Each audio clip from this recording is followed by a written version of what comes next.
Douglas Ducote, an American patriot by the grace of God, do solemnly swear to support and defend the Constitution of the United States of America from enemies foreign and especially domestic.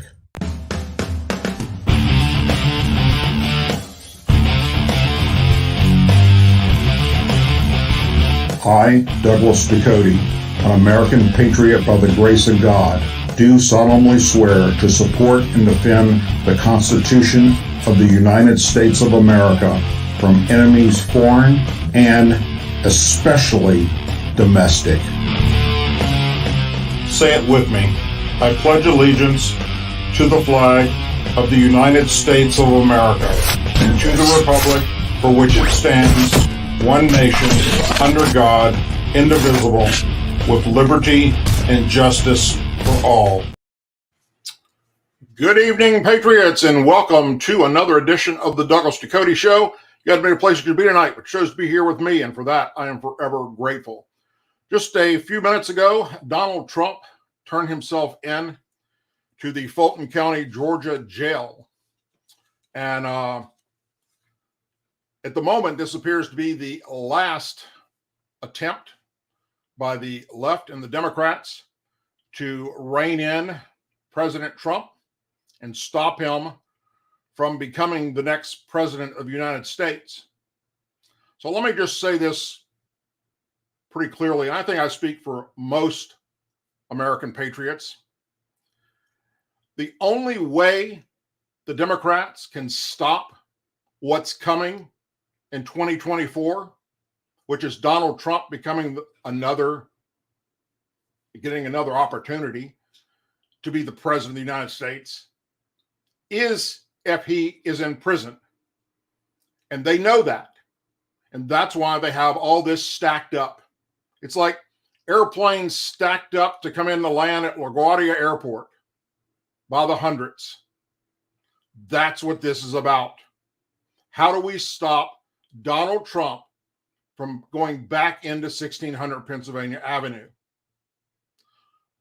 Every charge I've seen so far, and I'm only speaking as not only a veteran of the U.S. military, but also a veteran law enforcement officer, not an attorney, not a judge, but from just basic common sense and my law enforcement experience, looking at all of the charges, none of it is going to stick.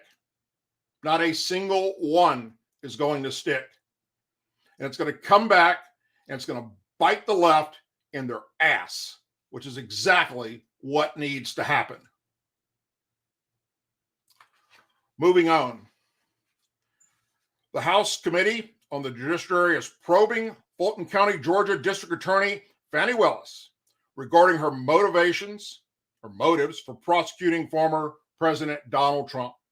The investigation was announced today via a public release letter from Committee Chairman Jim Jordan, who wrote to Willis claiming her indictment and prosecution implicate substantial federal interest, and the circumstances surrounding her actions raise serious concerns about whether they are politically motivated. Yes, Congressman Jordan, they are politically motivated. In the letter, Jordan alerted to Willis' past funding efforts highlighting her case against the former president. It is noteworthy that just 4 days before this indictment, you launched a new campaign fundraising website that highlighted your investigation into President Trump. Jordan wrote, he continued, additionally, the forewoman of this special grand jury you convened to investigate President Trump earlier this year bragged during an unusual media tour about her excitement at the prospect of subpoenaing President Trump and getting him to swear in. House Republicans are justifying the oversight of Georgia state indictment by pointing to news reporting claims Willis utilized many of the state witnesses and material, as so did the Department of Justice Special Counsel Jack Smith. Almost verbatim, the exact same people. News outlets have reported that your office and Ms. Smith interviewed many of the same witnesses and reviewed much of the same evidence in reaching your decision to indict President Trump. The committee letter reads, the House Committee on the Judiciary, though, may investigate whether federal law enforcement agencies or officials were involved in your investigation or indictment. The committee is demanding the district attorney's office turn over all documentation of its use of federal funds, communications with the Department of Justice or its components, and any record of cooperation with officials of the executive branch. And I'm sure there's going to be some there. The district attorney's office is asking to produce all requested material by 10 a.m. on September 7th. Judge Scott McCabe of the Fulton County Superior Court set bond for the president today. And Trump, the 2024 GOP presidential frontrunner, at $200,000. Trump and more than a dozen others were charged out of the Fulton County probe, including his former White House Chief of Staff, Mark Meadows, his former attorney, Rudy Giuliani, Sidney Powell, Gina Ellis, Kenneth Chesbrough, Jeff Clark, John Eastman, among others. The charges include violating Georgia's RICO Act, the Racketeering, Influenced, and Corrupt Organizations Act, solicitation of violation of oath by a public officer, conspiracy to commit impersonating a public officer, conspiracy to commit forgery in the first degree, conspiracy to commit false statements in writing, conspiracy to commit filing false documents, conspiracy to commit forgery in the first degree, filing false documents, and solicitation of violation of oath by a public officer. Not everyone faces the exact same charge, but most of them have the same charges. Of note, the jail where Trump and all of the others charged is currently under a Department of Justice investigation for many different problems. The U.S. Department of Justice announced today that it has launched a civil investigation to Fulton County, Georgia jail system following a series of reports of inmate abuse and neglect, including the September 13, 2022 death of LaShawna Thompson, who died in a bed bug infected jail cell. Bed bugs killed her. That's how bad this jail is in Fulton County. Christian Clark, the Department of Justice Civil Rights Division head, said investigators will examine living conditions in the jail, inmates' access to medical and mental health care services, and allegation of use of excessive force by staff. I would also like to point out, because I'd be derelict if I did not, the huge crime rate in Fulton County, in Atlanta, Georgia, and many places. In fact, hell, pick any city in Georgia that's run by Democrats, has a Democrat mayor and Democrat city council members, and you will see a cesspool of crime on a level that is absolutely out of control. Unsolved crimes, unsolved murders. And instead of paying attention to real life criminal activity where people are dying in the streets of Georgia, this hateful, bigoted, racist bitch is going after good American patriots. Moving on. According to the Border Patrol, Latin American gang members are getting gang-affiliated tattoos so they can, or aren't getting gang-affiliated tattoos so they can easily enter the United States unnoticed. Kel Williamson, director of the West Texas Anti-Gang Center, told the Daily Caller that members of MS-13 and El Trena de Argaga are most likely to hide their affiliations in an effort to enter the U.S. The trend is for young gang members to not get tattoos. The older gang members with tattoos are more easily identified. However, if they're identified as a gang member, it does not really mean anything for the immigration prospect. The main tactic is not to have tattoos and be identified as associated with known gang members, Williamson said. A Border Patrol official who requested anonymity echoed Williamson's explanation, and local Texas Sheriff Titus Cleveland said gang members have gotten smarter.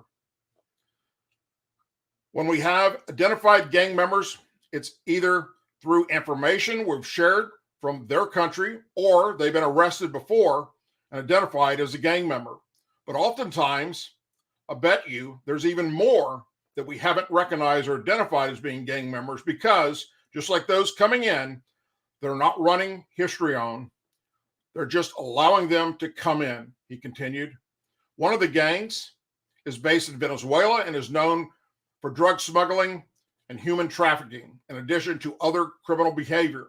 They can do terrible things like dismember someone and leave them in bags, but they usually avoid armed confrontations with other gangs. They are more about leaving a message. Venezuela journalist Rona Rasquez said earlier this year, a federal judge recently disclosed that 40% of illegal immigrants apprehended and later released under the Biden administration parole program did not appear in court. I know that's shocking for all of you. According to the Washington Times, more than 40% of these migrants never checked in at all. Only 464 out of 1,507 who did check in were issued a notice to appear, resulting in 82% of the parolees not being entered into the immigration court docket. Now, I've said this before, and I'm going to say it again. Anyone, and I mean anyone, I don't care if you're a Democrat, if you're a liberal, if you're a conservative, if you're a Republican, if you're not affiliated, I don't give a damn. Anyone that supports an unsecure border also supports sex trafficking of women and children, drugs such as fentanyl, which is killing thousands of Americans pouring into our country, and gang members such as MS-13 that are killing thousands of Americans. The blood is on your hands if you support open borders like this administration does.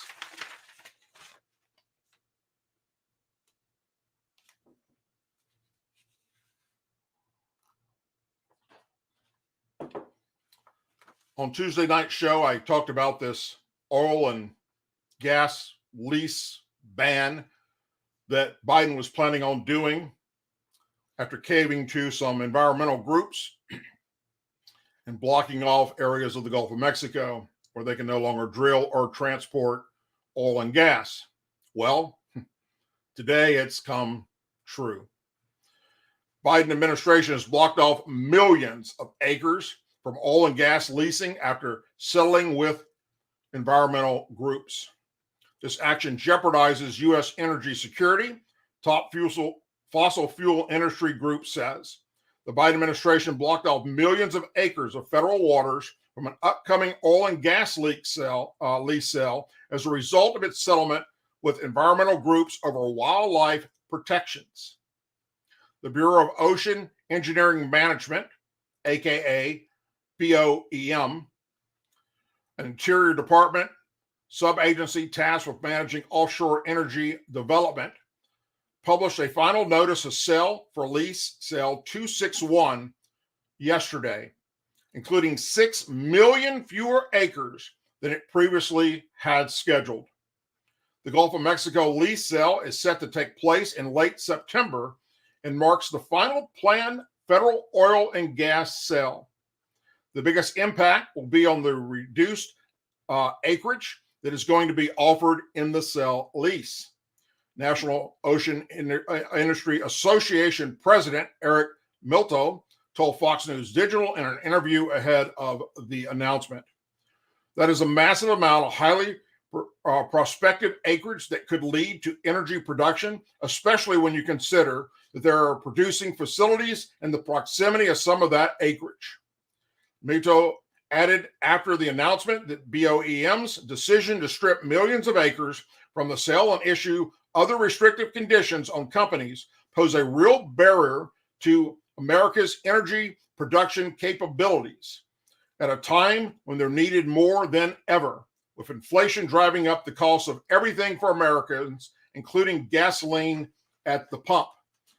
And I've been telling you for quite some time now that you ain't seen nothing yet with what's going to happen at the pump. It's about to get stupid. Overall, BOEM said it would offer 12,395 blocks across approximately 67 million acres in multiple regions of the Gulf of Mexico, less than 13,620 blocks across 73.4 million acres it originally had planned to offer. According to industry, the acreage strip from the sale included potential oil-rich tracts located in the middle of the lease area. Offshore lease sales often span large swaths of federal waters, but earn bids on a fraction of blocks projected by companies to contain more resources and to have a higher return on investment. For example, BOEM announced auction off 73.3 million acres during lease sale 259 back in March, but received bids worth 263.8 million for 313 tracts spanning 1.6 million acres. With this announcement, the administration is removing approximately 6 million acres of the Gulf of Mexico, adding new and unjustified restriction on oil and gas vessels operating in the area, amounting to a lease sale in name only, said Holly Hopkins, the American Petroleum Institute Vice President of Upstream Policy. Today's announcement leaves American energy developers in a period of extended uncertainty with no future offshore lease sales scheduled, Hopkins continued.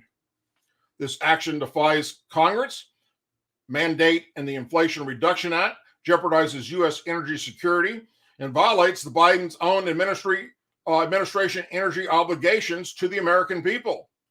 In addition to removing acreage from the sale, BOEM also imposed restrictions on oil and gas vessel traffic associated with the lease set to be auctioned.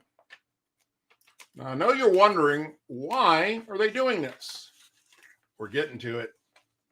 Among the requirements, BOEM said specially trained visual observers must be aboard all vessels transferring the area.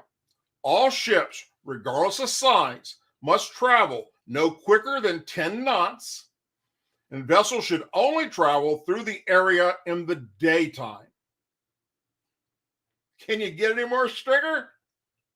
These restrictions are not supported by the record and targeted the men and women of the oil and natural gas industry operating in the region, ignoring all other vessel traffic, Hopkins said, because the rest of them can do whatever the hell they want to, but not those that are hauling oil and gas.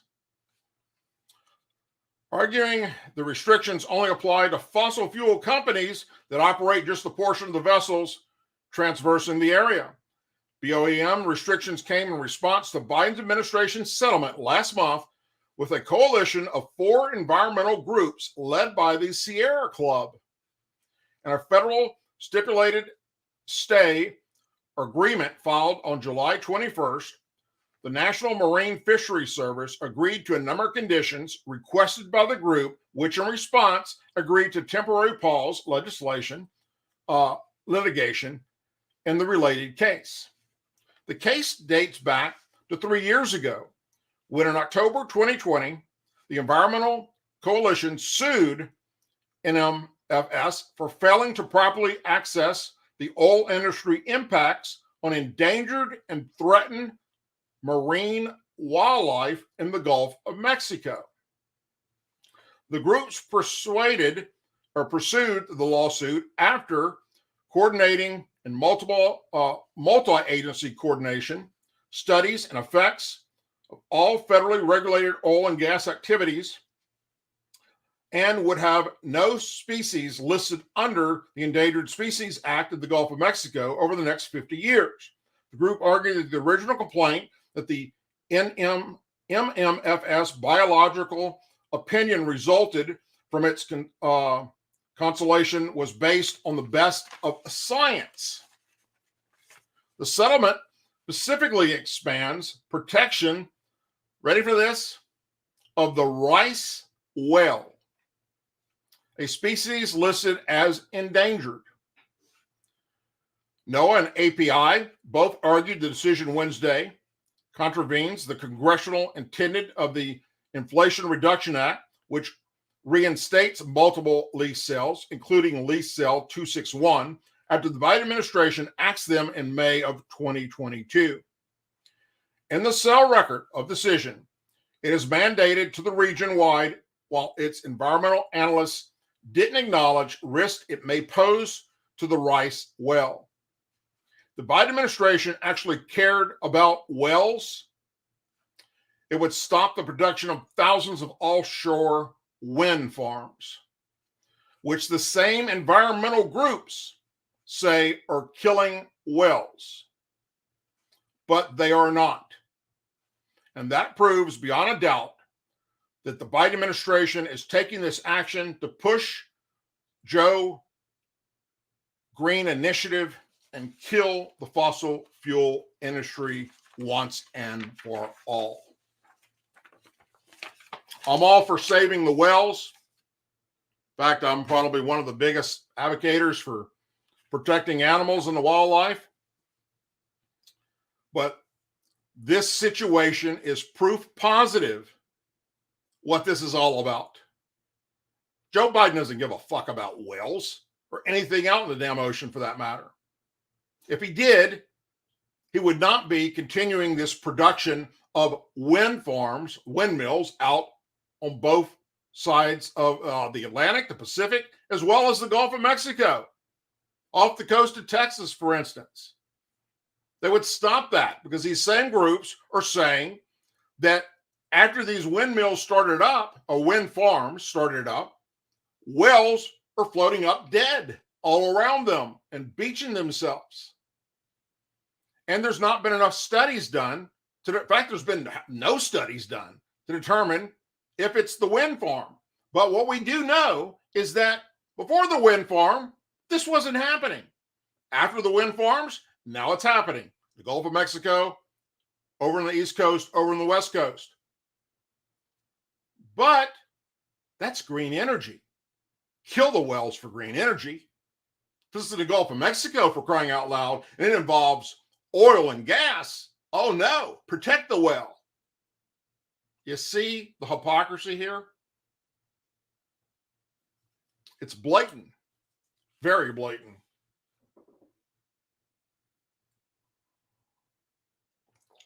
You know, I've talked quite some time, a lot, about the absolute craziness of the left, liberals, and liberal Democrats, their attack on law enforcement and defund the police. 911 calls in Seattle, Washington could soon be answered by unarmed crisis responders instead of police officers through a new alternative response team spearheaded by a Democrat council member. Councilwoman Lisa Hebelt announced on last Friday, that they are beginning to hire the first 6 new positions of a new pilot program to provide for unarmed crisis responders to respond to certain emergency calls. So there's a call that happens. The 911 operators are going to have to determine whether or not to send a person to that call that has a gun or doesn't have a gun. Do you see the problem here? I can't tell you how many times in law enforcement you go to a call that seems like everyday, mundane, no big deal, and it turns into a fucking gunfight.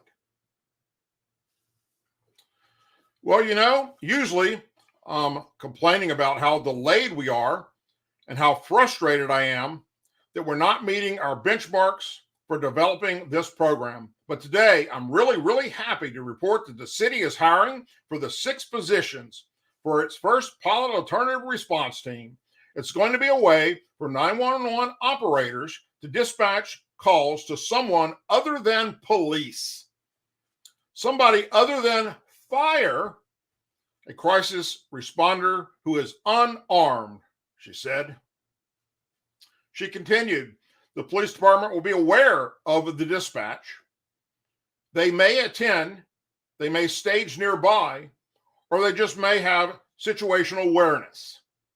Each call is going to be different, But it's really exciting that we're finally up and running with hiring folks who will be doing this really important work that have been working on since, I think, August of 2020. The 911 Dual Dispatch Alternative Crisis Response Program received $1.6 million earlier this month as part of the mid-year supplemental budget. The new Dual Dispatch program will send mental health professionals as first responders to 911 calls involving people in behavioral health crisis. And we all know that doesn't require a man with a gun. There is no routine call. There's no routine traffic stop. There's no routine 911 call. Something as simple as a dog barking next door and I can't sleep can turn into a gunfight. What you're going to do, madam, is get people killed. Those mental health care professionals will have police backup available to them, but Seattle Police Department officers would only approach if needed, her website says. It continued, with this action, we can finally take the next step towards our community's call for policing alternatives. We know we cannot continue to ask police to do all of this. This program will help focus our approach to public safety and free up officers to more quickly respond to the types of emergencies that only they can. She said behind the vote that began defunding the Seattle police back in 2020. The plan cut 100 officers from the city's 1,400 police force and $3 million from the budget.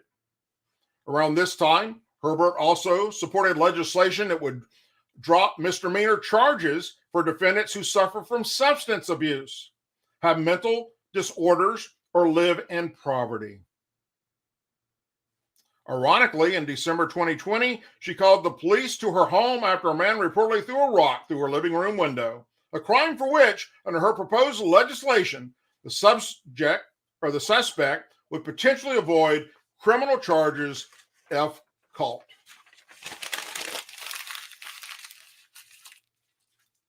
You can't fix stupid, but you can dress it up and call it a fucking liberal Democrat.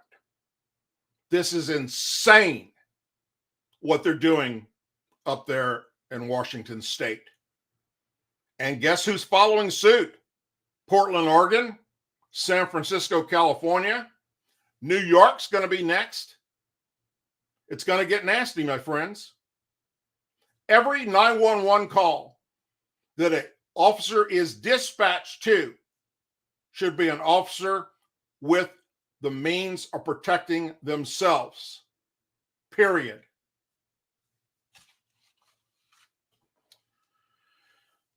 This next story is going to be very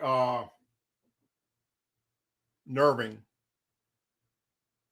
It's hell, it might even make you cry. I'm sure it's going to piss you off because it's disgusting, and it's coming to America.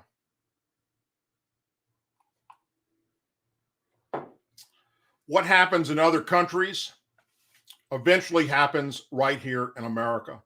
We've seen the trend through many, many years of this country.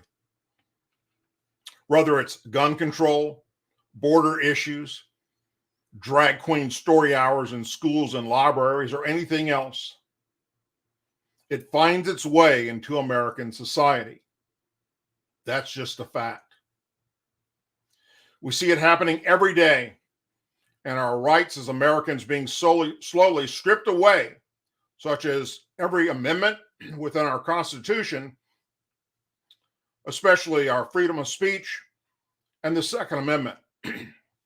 So, trust me when I tell you what's coming next in America to a school near you. German daycares are promoting sexual exploration rooms where children can engage in sexual games. One daycare said it is offering kids the freedom to try out childish sexuality in the rooms. Several daycare centers in Germany are reportedly considering or have already implemented sexual exploration rooms where children can engage in sexual games and discover what they find pleasurable. According to several reports, 2 nurseries in German state of North Rhine have discussed plans to promote safe spaces where young children can explore masturbation. When asked for comment by the German newspaper Die Welt, the North Rhine Children's Ministry, headed by Green Joseph Paul, said the sexual behavior by children could not be prevented and said they had no intentions of contacting the daycare centers and stopping this. DeWalt reported that one daycare in Kirpine offers children the freedom to try out childish sexuality. The daycare also said that sexual self-pleasure on its property is of great importance, insisting that masturbation is normal. The website Remix, R-E-M-I-X, noted that another daycare in Germany, found in the town of Rennenberg, facilitates doctor games where children are urged to pursue other students' bodies. The nursery allegedly encouraged kids to choose a specific student in their class whose body they wish to explore carefully, but warned them no objects are to be introduced into the body orifices. Pro-family German leading professional association of sexuality and partnership initially issued recommendations that daycare set up body exploration rooms and sexual games for kids in July, Redux initially reported. An email sent out to parents showed 10 rules detailing how children in the rooms would be encouraged to pet and examine themselves and other students. All children, especially preschoolers, are aware of the places in the facility where nudity and body exploration can take place. Each child decides for themselves whether and with whom they want to play physical and sexual games. Girls and boys pet and examine each other as much as comfortable for themselves and other children, the guidance read in part. Following intense public backlash, a spokesperson from the Ministry of Education said the educational concept in this form endangers the well-being of the child. The head of the nursery group's management then has called for a cancellation of these rooms.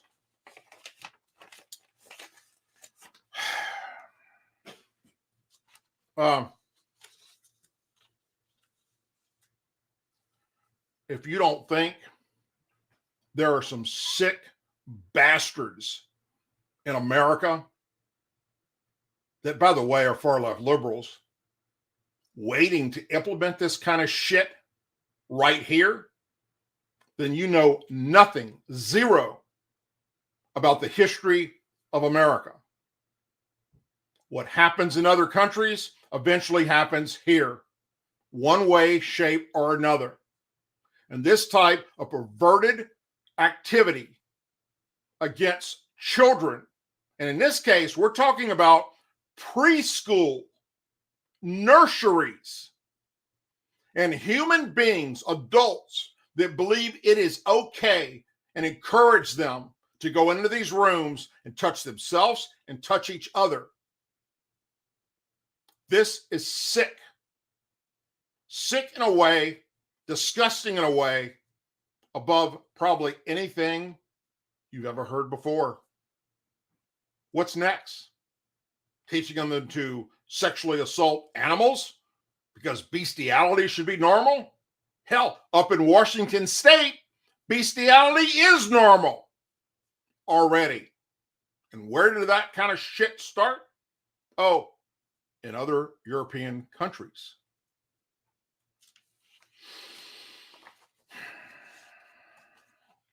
A New York City man is in custody after brutally attacking and killing a mother with a hammer while leaving her 2 young children fighting for their lives yesterday, according to police. New York Police Department Chief of Patrol, John Chell, described the incident during a press conference yesterday afternoon as horrific and senseless act of violence.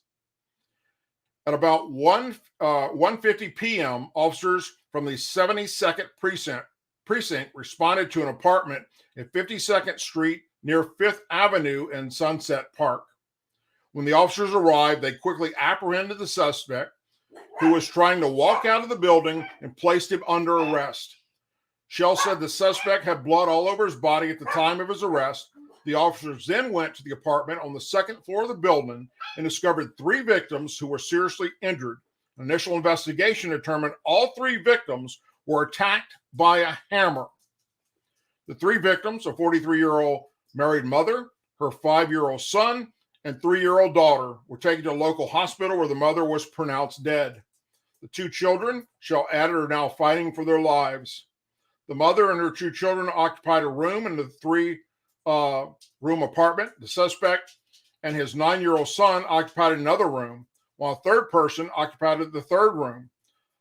I think I can speak for all the officers when I can say our community, our prayers are with the family at this time, Shell said. The tragedy is yet another example of why gun control laws will never stop criminals from doing unspeakable things to innocent people.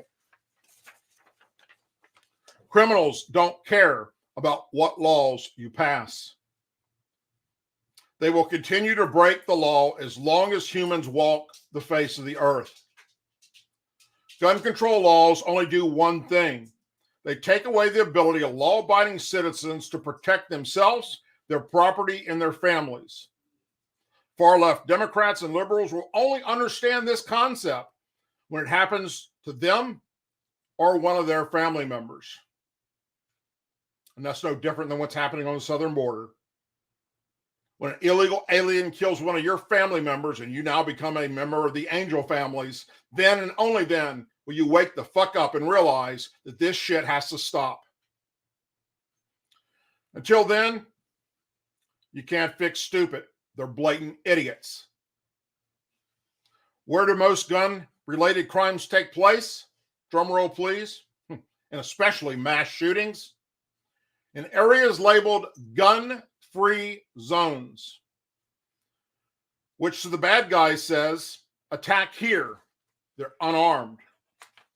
It's the only people that pay attention to the sign that says guns aren't allowed are law-abiding citizens. The evildoers of our society don't give a damn. And this story goes to prove that if somebody can't get their hands on a gun for whatever reason, maybe they're on a restricted list from the ATF or the FBI, they can get a hammer. They can go down to the hardware store and get a lead pipe. And that shit happens all the time. More people are injured and killed every day in America by items other than a gun. But yet, the far left doesn't understand that concept. They can't wrap their head around that. All they see is ban guns. All you're doing is hurting law-abiding citizens. Period. In the story, stick a fork in it.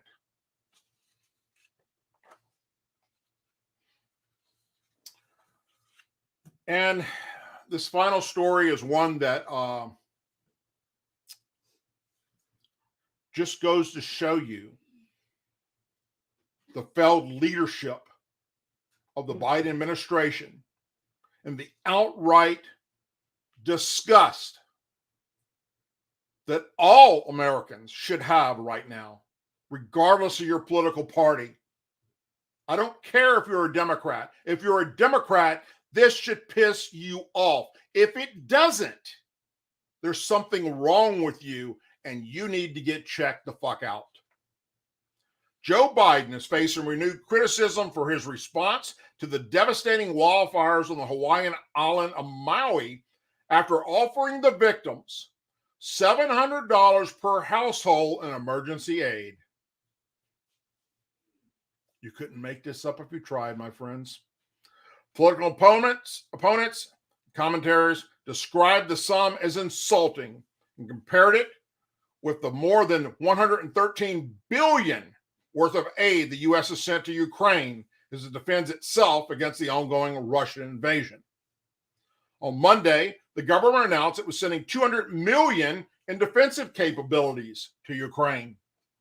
Biden previously faced backlash over what some saw as a dismissive response to the death toll on Maui, brushing off questions about the disaster by saying he had no comment, while spending the weekend at his Delaware beach house.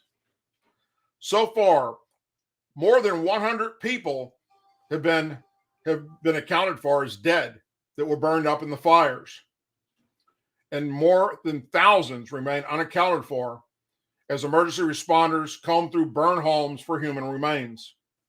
The governor said he was certain that the number of deaths would rise in the coming days, but that identifying bodies will take time because they can only do it through DNA. The fires burnt metal, turned it to molting mush. Imagine what it did to the bodies. And the bodies are those that were elderly that could not get out and escape by jumping into the ocean, like the young was able to do. Joe Biden posted on X, aka Twitter, "We're laser focused on getting aid to survivors, including critical need assistance, a one-time $700 payment per household, offering relief during unimaginable difficult time." Well, thank you very much, Joe, for reminding people just how fucked up you are and how you don't give a shit about Americans. He added, "We have staff on the ground dedicated to helping survivors navigate the recovery process."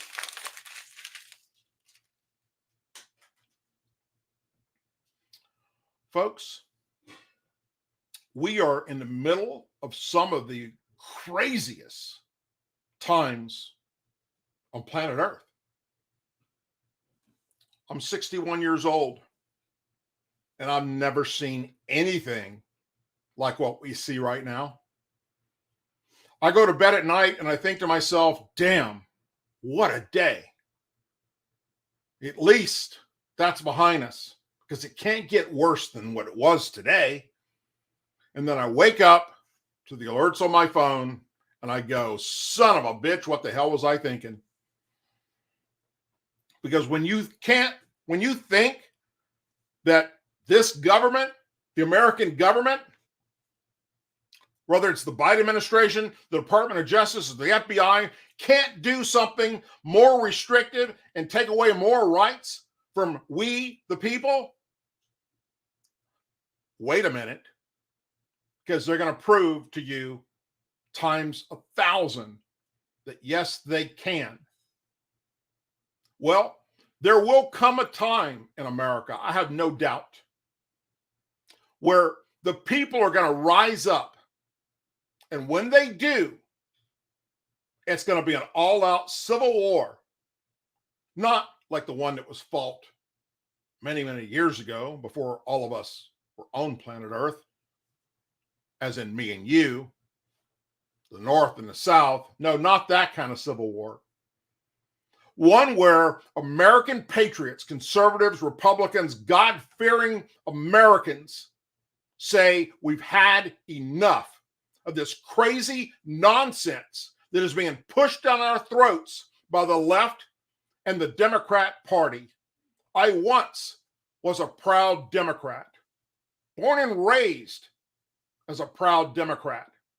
And when I became an adult and I joined the United States military and woke the fuck up and realized that this was the party of slavery, this was the party of racism, this was the party that founded the KKK, that founded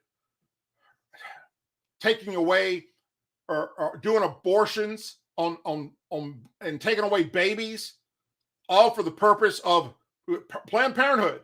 Look it up. Its purpose was to eradicate the African-American race. That's this party. That's the Democrat Party. Today, they're still funding it. Today, they're still pushing for it. There's not a shit ton of white women lining up or white girls lining up to get abortions. No, it's not. Do your homework. The Democrats were the party that wanted segregation. They were the parties that fought tooth and nail for Abraham Lincoln not to release the slaves. And people say, oh, no. Well, it changed. The Democrat Party now is not the same party anymore. Now it's the Republican Party that's the racists and the bigots and on and on and on. Give me a fucking break. You know nothing about history. And you know nothing about the Democrat Party if that's what you believe. I'm here to tell you it is an evil party today, run by evil people. It disgusts me to be able to say that I once was a proud Democrat. This is a party that does not give two shits about you. Now, many Democrats out there won't understand that because it doesn't affect them. If you make good money, you own a business, or you inherited a shit ton of money, and you're a Democrat, well, guess what? It doesn't affect you, and you don't realize what's happening out there, blood, sweat, and tears in the streets of America. To show you proof positive that the Democrat Party hasn't changed, look at any metropolitan city in this country of the United States of America, any of them that has a Democrat mayor and a Democrat council. And what will you find there? Gangs, drugs, black on black crime as an epidemic. Black youth going out in the streets, gunning each other down like freaking animals. That's where your crime is. That's where your violence is. And that's where the black youth are being slaughtered. Slaughtered by Democrats. They're doing nothing, zero, to stop what's happening. The Al Sharptons and the Jesse Jacksons, what a freaking joke. What had they done for the African American communities across this country? What did Obama do for the African American communities across this country? How about Eric Holder as the lead of the Department of Justice? Or Loretta Lynch? These are black people that were in power, major, massive power in America. And they did nothing for the African American communities. Instead, they sit back, they turn their head the other way, and they let them go to shit. And sadly, what amazes me the most about this is they keep voting them in office, thinking, oh, this next Democrat's going to change it. No, the next Democrat's not going to change it. I've only seen that happen one place.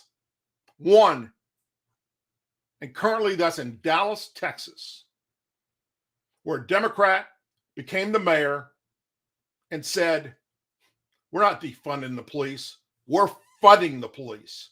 We're not cutting back on what they can do and restricting them from stopping Antifa and BLM. No, we're encouraging them to take those motherfuckers out. That mayor in Dallas, Texas, has a set of balls and is going to go after the criminals and clean up the city of Dallas. But the rest of them, pick a place.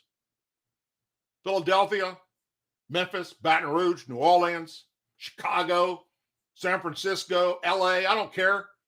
Pick any metropolitan city in America that's run by Democrats, and that's where everything's gone to shit. Then look at the Republican-run places, and you see just the opposite.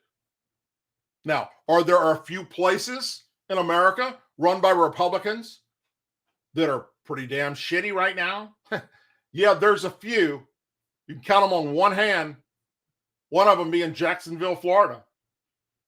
But that's primarily because that mayor is having to fix all these problems of his predecessors who fucked it all up. And he's overwhelmed. America is at a turning point. And this coming election, good God, God help us if we don't take back the Senate, keep the House, and take 1600 Pennsylvania Avenue. Get out and vote. Bring your family, bring your friends, encourage them, and share all over social media, everywhere you can. Shows like mine and other conservatives and Republicans that are standing up and calling out this absolute insanity that is destroying the heart and soul of America and disrespecting our founding fathers, our Constitution, and everything we stand for. You can make a difference. Subscribe to this channel. Subscribe to their channels. Share the information. Share the channels and the videos. Tell your friends and family about what we're doing. There's not many of us out there. And God knows social media is cracking down on us, trying to make us go away because they don't want us to tell you the truth about what's happening to this country. Well, I will keep speaking the truth until the day they put me on the ground. And they've already tried to do that a few times. Who knows? Tomorrow, I might get a bullet in the head. But God damn it, I'm going to die trying to take them out too. And I will continue to speak the truth and continue to tell you, the American people, what we are up against and share my own knowledge and education and experience in law enforcement and the military. I've been working for this government for many, many years, and I'm here to tell you it's gone to shit. And only you and me can fix it and change it. And that's why it's so important that for the presidential election, regardless of who you want to support, whether it's Chris Christie or Ron DeSantis or Donald Trump, I don't care. It's a Republican has to be in that fucking house at 1600 Pennsylvania Avenue. And the Republicans have to take back the Senate. The Republicans have to keep the House. That is the only way to turn around the evil destruction that has been brought upon this country by the left. And sadly, what just blows me away is it's only a very small percentage of the population that is ruining this country for the rest of us. They're dictating what we do. How is that possible? Too many people sat on their ass and didn't get out and vote the last times that we needed you to, at midterms and for the presidential election. Was there cheating? Oh, fuck yeah, there was. I guarantee you there was. We all saw it. We watched what happened. And now they're prosecuting Trump for what happened? Give me a break. We all saw what Trump said about January 6th. We all heard him say, do not be violent. We're the party of law and order. We heard that. It's in writing. It's on Twitter. That's what he said. He didn't say go storm the Capitol. He never said none of that shit. But they switch it around. They change it around. They try and make you believe that Republicans and Trump supporters and MAGA people are a bunch of evil, no good bastards that need to be eradicated from the face of the earth. And it's just the other way around. Trust me. If you haven't already done so, please subscribe, like the show, let your family and friends know about it. If you haven't already done so, please go to DouglasDucote.com, check out the website. In the description of this video and all my videos and all my shows, you can see the different places you can follow me on social media. Please follow me there. I will follow you back. That's how we do this. That's how we spread the word. That's how we let America know what is happening to each and every one of us.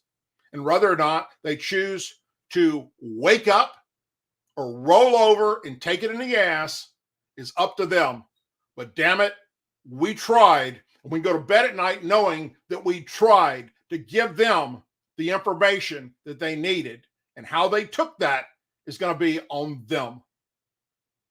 As always, please say a prayer for our men and women serving in the United States military, our veterans, our law enforcement officers, our first responders and their families, our angel families, our blue and gold star families in our country. May God bless the United States of America.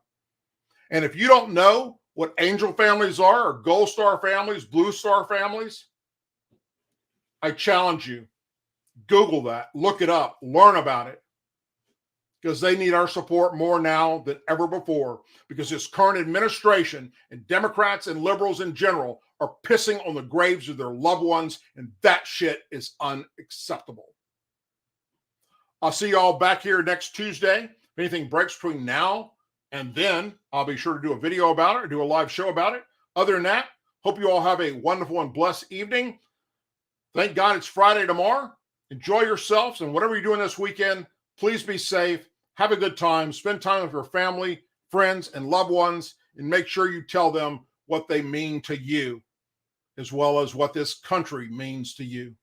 Take care, everyone, and God bless.